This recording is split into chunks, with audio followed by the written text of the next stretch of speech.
Okay चलिए, तो आज की क्लास में बेसिकली हम सीखेंगे कि लेजर्स किस तरीके से इसके अंदर क्रिएट करना होता है और उसके बेसिस पे हम प्रॉपर एक ओपनिंग बैलेंस बनाना सीखेंगे। ओपनिंग बैलेंस क्या होता है आपको पता होगा, जो भी हमारा क्लोजिंग स्टॉक होता है, और जब हम नए फाइनेंशियल ईयर में जाते हैं तो वही क्लोजिंग स्टॉक जो होता है, क्लोजिंग बैलेंस जो होता है, उसको ओपनिंग बैलेंस बोलते हैं। क्योंकि हमें टैली के अंदर क्या होता है, हर साल का अकाउंटिंग फाइनेंशियल ईयर मैनेज करना पड़ता है। ऐसा नहीं है कि एक ही हमने ईयर बना लिया उसी पे हम मैनेज किए जा रहे, नहीं, हर साल हर नए फाइनेंशियल ईयर पे हमें क्या करना पड़ता है, अपडेट करना होता है, अकॉर्डिंग टू डेट हमें चेंज करना होता है। ठीक है, तो जो भी हमारा पिछले साल का बकाया होता है वो हमें नए वाले में चढ़ाना होता है, ऐड ऑन करना होता है। ठीक है, तो चलिए सीखते हैं कि किस तरीके से हमें वो चीज़ बनानी है। इससे पहले की वीडियो में मैंने ऑलरेडी आप लोगों को कंपनी क्रिएशन करना बताया था, कंपनी में अल्टरेशन कैसे करना है, डिलीट कैसे करना है।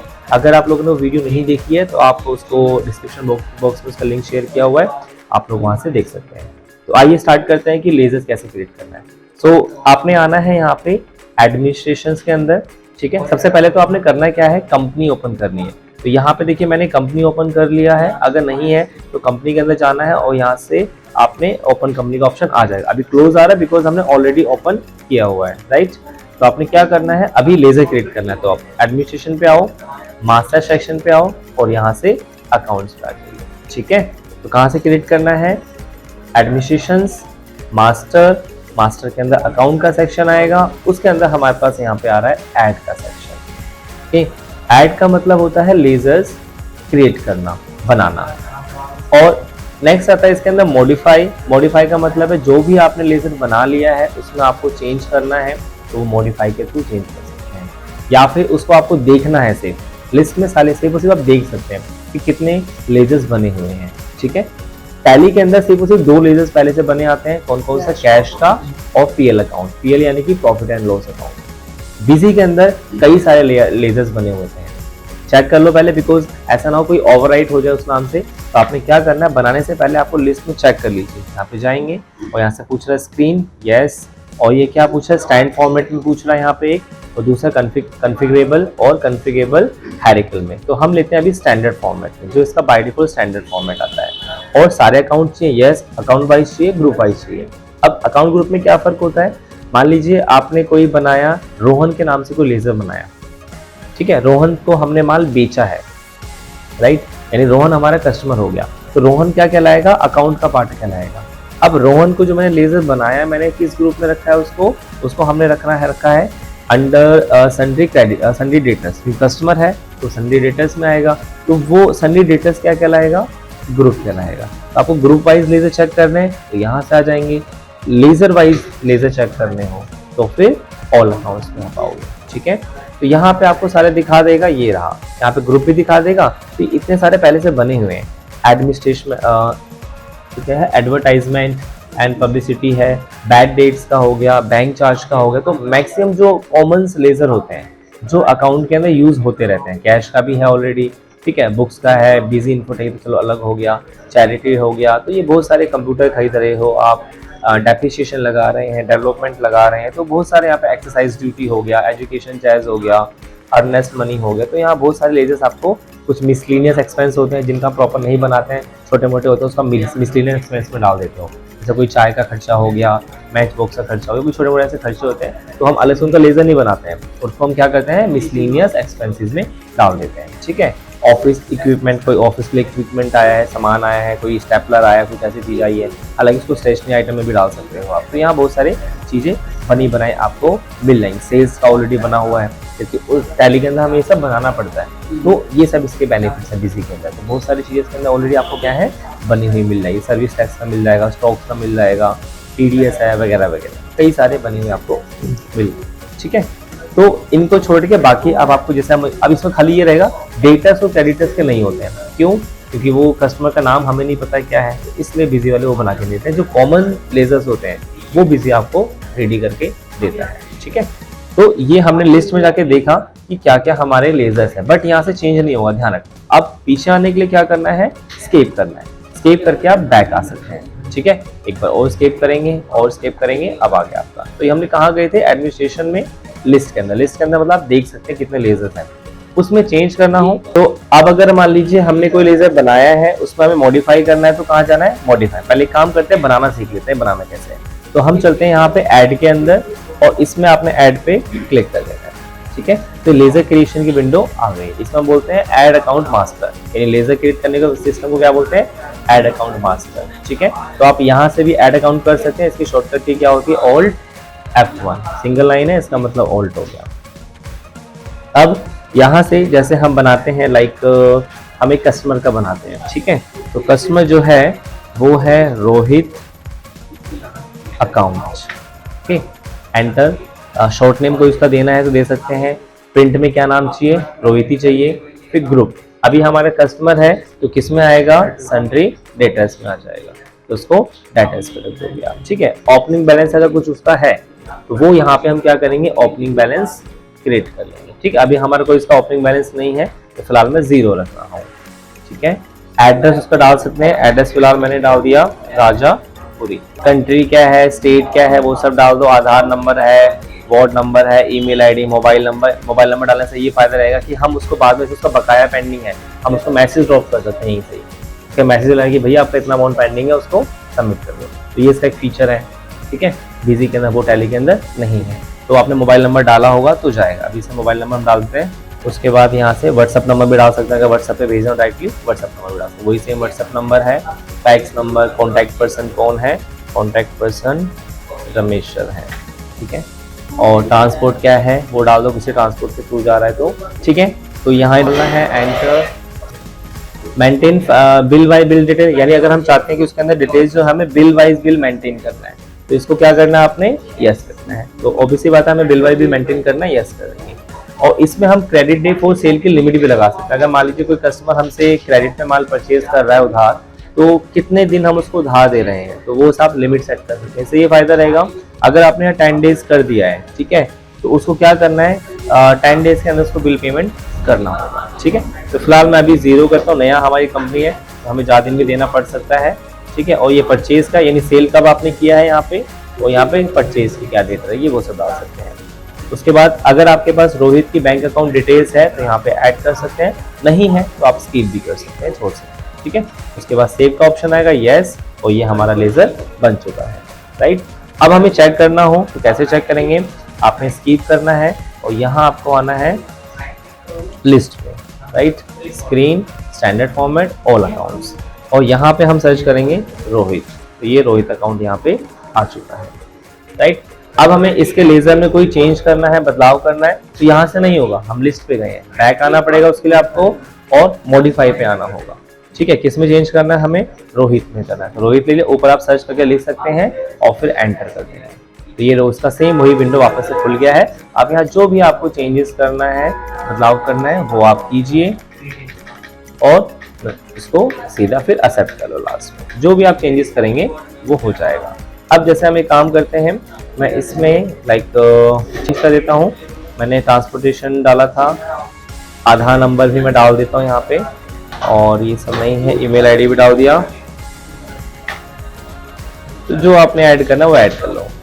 उसके बाद फिर इसको अब सीधा इसको एक्सेप्ट करना है, तो क्या करना है कि शॉर्टकट की भी है, आपको बार बार एंटर के नीचे होगा, टाइम लग जाएगा। तो आपने क्या करना है, F2 प्रेस करना है। F2 से क्या होगा, वो डायरेक्टली सेव हो जाएगा, ठीक है। तो यहाँ पे आपने F2 करना है, तो ये पूछा directly save this master, yes I want to save this master, तो यस कर देंगे, नाउ इट्स सेव्ड, ओके। तो अब आप बैक आ जाएंगे स्केप करके, तो ये बन चुका है आपका, क्लियर। तो किस तरीके से आपने लेजर्स क्रिएट करते हैं, राइट, ओके। अब आपने करना क्या है, इसकी अच्छे से प्रैक्टिस करनी है। उसके लिए मैं आपको इसे ओपनिंग बैलेंस का एक बता रहा हूँ, वो आपने जनरली बना। तो देखिए इसका जो ओपनिंग बैलेंस है वो मैंने नीचे डिस्क्रिप्शन बॉक्स लिंक में शेयर किया हुआ है, आप वहां से उसको डाउनलोड कर लो और उसी के बेस पे आपको प्रैक्टिस करना है, प्रॉपर आपको वो ओपनिंग बैलेंस बनाना है, ओके। तो आइए समझते हैं कैसे आपने बनाना है। तो हम यहाँ पे आते हैं ऊपर ऐड पे, राइट। अब यहाँ पे हमें फर्स्ट बनाना है, जैसे कैपिटल है। कैपिटल क्या होता है, कैपिटल जो होता है ये एक ग्रुप है, इट्स नॉट अ लेजर। तो हमें उसके अंदर से 2 दिए हुए हैं, इक्विटी है और प्रेफरेंस है, ओके। तो हम क्या करेंगे, इक्विटी बनाएंगे। इक्विटी क्या होता है, कंपनी के शेयर्स होते हैं जो हम आगे सेल करते हैं उसके पर्पस से, या किसके पास कितनी इक्विटी है, कितना शेयर है, ठीक है। तो यहाँ पे हम बना रहे हैं लेजर इक्विटी का, इक्विटी, एंटर एंटर, और ग्रुप क्या जाएगा, इक्विटी जो होता है वो अंडर कैपिटल में आएगा, ठीक है। ओपनिंग बैलेंस कितना है इसका, ओपनिंग बैलेंस है इसका 10 लाख, तो हमने यहाँ पे 10 लाख डाल दिया, ओके एंटर। और ये क्रेडिट रहेगा, ठीक है, previous financial year, okay perfect. यहाँ पे एड्रेस कुछ डालने की जरूरत नहीं क्योंकि इक्विटी है। यहाँ पे डिटेल अब मैं सीधा मुझे इसको सेव करना है तो डायरेक्टली F2 कर देंगे और यस कर देंगे। तो ये हमारा लेजर क्रिएट हो चुका है। अब हमें एक और बनाना है, सेकंड क्या है, प्रेफरेंस।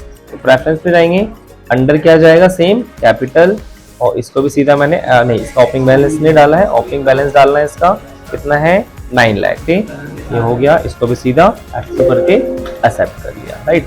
अब हमें बनाना है बैंक ओवरड्राफ्ट। तो बैंक ओवरड्राफ्ट का मतलब ये होता है कि अगर हमारे पास अभी करंट में बैलेंस नहीं था और हमने किसी को पेमेंट कर दिया तो लाइक वो पेमेंट सक्सेस हो जाता है। और जैसे हमारे पास यहाँ SBI बैंक का 30,000 का दिखा रहा है यहाँ पे, ठीक है, 30,000 है, ये बैंक ओवरड्राफ्ट है। अब हमने किसी को पेमेंट कर दिया था और बैंक से वो माइनस में चला गया है, तो क्या होगा, वो बैंक को हमें बाद में पे करना होगा। यानी कल को हमारे पास कहीं से 30,000 आती है पेमेंट, तो हम क्या करेंगे, वो ऑटोमेटिकली बैंक जो उसको चार्ज को कट कर लेगा, ठीक है। तो बैंक ओवरड्राफ्ट यानी जो बैंक का ओवरड्यू है, यानी बैंक को हमें पे करना है। और नॉर्मल बैंक बैलेंस होता है जो हमारे पास ऑलरेडी ऐड होता है, यानी प्लस में होता है, राइट। तो हमें क्या करना है, यहाँ पे SBI बैंक बनाना है, तो हम यहाँ बनाएंगे SBI बैंक, ठीक है। साथ में आप क्या कर सकते हैं, OD कर सकते हैं, ताकि आपको पता लगे लेजर के टाइम पे, हाँ कि भाई OD वाला है। नहीं तो क्या होगा, मान लो आपने SBI बैंक बना दिया, इसमें एक OD भी है और एक बैंक बैलेंस भी है। अब फिर आप कंफ्यूज होगे, भैया ये SBI बैंक कौन सा वाला है, OD वाला है या बैंक बैलेंस वाला है। तो OD लिखने से आपको आइडेंटिफाई करना इजी रहेगा, ठीक है। तो ये हमने बैंक OD कर दिया शॉर्ट फॉर्म। और अंडर किस में आ जाएगा, ये ओवरड्राफ्ट का एक बन जाएगा इसमें, बैंक ओवरड्राफ्ट, बैंक OD आ गया, बैंक OD अकाउंट, ठीक है, यानी ओवरड्राफ्ट। ये लेना है, कितना बैलेंस है, 30,000। बैंक का यहाँ पे एड्रेस डाल दीजिए आप, सपोज ये द्वारका का है, और डिटेल्स यहाँ डाल दीजिए, फिलहाल नहीं है तो F2 करके सीधा एक्सेप्ट कर लें, ओके। आई होप सो समझ में आ गया आपको कैसे ये बनाना है। अब इसके बाद इसमें जैसे नेक्स्ट है अनसिक्योर्ड लोन, तो इसमें जो लेजर बनेगा वो HDFC म्यूचुअल फंड का बनेगा, ठीक है। ये भी हमने क्या लिखा है, एक अनसिक्योर्ड लोन ले रखा है। तो ये भी देखा जाए हमारा लाइबिलिटीज है, यानी जो इस सेक्शन में लेफ्ट साइड में जो सेक्शन है वो लाइबिलिटी का सेक्शन है, और राइट साइड का जो सेक्शन है वो एसेट्स का सेक्शन है। तो जो लेफ्ट वाले वो सारे हमें पे करने होते हैं, राइट। और राइट साइड वाला जो सेक्शन है एसेट्स वाला, वो हमें कहीं ना कहीं से अर्निंग हो रही है या हमारे अर्निंग सोर्स का पार्ट है, ठीक है, एसेट्स का पार्ट रहेगा, राइट। तो आपने क्या करना है, ये म्यूचुअल फंड का बनाना होगा, इसका भी लेजर बन जाएगा HDFC फंड का। फिर नेक्स्ट सिंडिकेट, ये भी छोड़ना है, इसको मैं नेक्स्ट क्लास में बताऊंगा कि आपको डेटास वगैरह किस तरीके से मेंटेन करना है प्रॉपर अकाउंट वाइज। फिर आपने नेक्स्ट बनाना है इसमें आउटस्टैंडिंग एक्सपेंस, ये भी एक्सपेंस हो गया। यानी ये क्या होता है, जैसे रेंट है, सैलरी है, वेजेस है, इलेक्ट्रिसिटी है। मान लीजिए हमें पिछले मंथ का रेंट पे करना था बट हमने नहीं पे किया, तो मान लीजिए हमने क्या किया, पिछले मंथ का हमें रेंट पे करना था लेकिन वो हमने पे नहीं किया, तो वो हमारे क्या हो जाएगा, OD में चला जाएगा। फिर इस मंथ का और ड्यू हो गया, तो 2 मंथ के हो गए, तो वो सारा हमारा OD में ऑटोमेटिकली ऐड होता रहता है कि हाँ भाई, और पे कर दिया तो नॉर्मल रेंट के नाम से मांगा, और ऑलरेडी हमारा ओवर ड्यू है, कौन कौन सा, रेंट है, सैलरी है, वेजेस है और इलेक्ट्रिसिटी है। तो इसका भी क्या करोगे, आप लेजर बनाओगे रेंट के नाम से, उसका ग्रुप क्या रखोगे, आउटस्टैंडिंग एक्सपेंसेस, ठीक है। आप सैलरी का बनाएंगे, आउटस्टैंडिंग अमाउंट यहाँ डालते जाएंगे। फिर इधर आता राइट साइड में एक्सेस, अब इसे फिक्स एसेट्स है। अब इसमें लेजर क्या बनाओगे, फिक्स एसेट नहीं बनाओगे, लेजर बनाओगे लैंड एंड बिल्डिंग का, ठीक है, ग्रुप रख देंगे फिक्स एसेट्स। कंप्यूटर का बनाओगे, ग्रुप क्या रख दोगे, फिक्स एसेट्स। तो इस तरीके से फर्नीचर, मशीनरी, व्हीकल लैंड, ये सारे आपने बन जाएंगे। फिर नेक्स्ट आप बनाओगे NSC इन्वेस्टमेंट के अंदर, यानी NSC, ठीक है, लेजर बनेगा NSC अकाउंट, और ग्रुप क्या आ जाएगा, इन्वेस्टमेंट आ जाएगा। फिर ऐसी FD बनाएंगे, ग्रुप क्या आ जाएगा, इन्वेस्टमेंट आ जाएगा। फिर बैंक बैलेंस के अंदर आएगा आपका SBI बैंक। अब इसको सिंपल SBI बैंक कर दो आप, ताकि पता लगे हाँ भाई SBI बैंक बैलेंस रहेगा, वो OD था यानी ओवरड्राफ्ट का था। अब ये जो हमारे पास बैंक बैलेंस है, SBI का 80,000 है, PNB का 75,000 है, ICICI का 65,000 है, आंध्रा बैंक का 12,000 है। तो ये हमारा असेट्स है, यानी ये ऑलरेडी बैंक में हमारे पास पैसा रखा हुआ है, प्लस के अंदर है। फिर सन्डे डेटर्स है, यानी जो हमारे कस्टमर्स है, इसका भी नहीं बनाना है, मैं नेक्स्ट क्लास में बताऊंगा कैसे आपको बनाना है। कैश का भी नहीं बनाना है, बिकॉज कैश का ऑलरेडी बना हुआ है। अब ये कैश का आपको नया नहीं बनाना, कैश में खाली बैलेंस अपडेट करना है। वो कैसे अपडेट करेंगे, लेट्स से, क्योंकि हमें कैश का अपडेट करना है। ओके, तो क्या करना है, हमें एडमिनिस्ट्रेशन में आना है और अकाउंट्स के अंदर आना है, मॉडिफाई के अंदर है, बिकॉज हमें कैश का ऑलरेडी बना हुआ है, बस हमें अपडेट करना है। तो कैश पे जाएंगे, एंटर करेंगे, बस यहाँ पे ओपनिंग बैलेंस आपको ऐड कर देंगे। कितना है ओपनिंग बैलेंस इसका, 3 लाख, ठीक है, it's not 1 lakh, 3 lakh. Okay, enter और सीधा इसको एक्सेप्ट कर लेंगे और यस, तो ये हमारा इतना पार्ट बन चुका है। ओके, फिर नेक्स्ट आपने बनाना है स्टॉक हैंड। ये भी आपको छोड़ना, आगे स्टॉक्स में बताऊंगा कैसे स्टॉक्स क्रिएट करना है, फिर आपने क्रिएट करना है। तो इसमें फिलहाल आपको छोड़ना है स्टॉक हैंड्स का, सन्डी डेटर्स का और सन्डी क्रेडिटर्स, ठीक है। और कैश का बना है, बस खाली अपडेट करना है। इसके अलावा सारे लेजर आपको क्रिएट करना है। ओके, चलिए तो इसकी प्रैक्टिस कीजिए। अब आपको कितना इसमें परफेक्ट होना है वो आपके हाथ में है। जितना आप प्रैक्टिस करेंगे उतना ही आप इसके अंदर अपने आप को स्ट्रॉन्ग करते जाएंगे, ठीक है। चलिए अब मिलते हैं नेक्स्ट वीडियो में। Thanks for watching.